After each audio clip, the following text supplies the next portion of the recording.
आपण पाहूयात। मी 3 वेळा मुख्यमंत्री झालो, एकदा 72 तासांचा मुख्यमंत्री होतो। माझ्या नावे सर्वात कमी वेळेचा मुख्यमंत्री असा रेकॉर्ड आहे।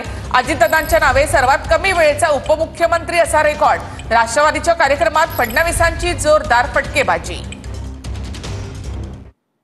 लोकांना वाटतं मी 2 वेळा मुख्यमंत्री झालो, पण मी 3 वेळा झालो।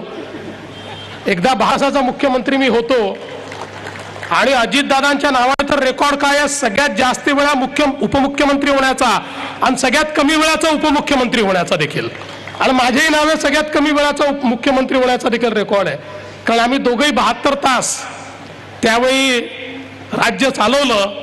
पण मला असं वाटतं की आज हे जे राज्य आपल्याला दिसतंय आणि ज्या प्रकारची युती आपल्याला दिसते आहे, त्याची मुहूर्तमेढ ही त्या 72 तासामध्येच आम्ही रोवली होती, हे मात्र या निमित्ताने आपल्याला सगळ्यांना लक्षात ठेवावं लागेल। सगळेच माजी मुख्यमंत्री आले असते तर अधिक आनंद झाला असता, कारण हा मंच तसा राजकीय नाही आहे। जरी राष्ट्रवादी काँग्रेस पक्षाने हा कार्यक्रम आयोजित केला तरी हा गौरवशाली महाराष्ट्राच्या महोत्सवाचा मंच असल्यामुळे मला असं वाटतं की गौरवशाली महाराष्ट्राबद्दल ज्यांना ज्यांना अभिमान आहे अशा सगळ्यांनी येऊन जर या ठिकाणी आपला पुरस्कार घेतला असता किंवा सत्कार घेतला असता तर ते अधिक औचित्यपूर्ण ठरलं असतं। पण काही हरकत नाही, त्यांचं जे आले त्यांचा सत्कार आहे, जे नाही आले त्यांचा मनातला सत्कार आहे।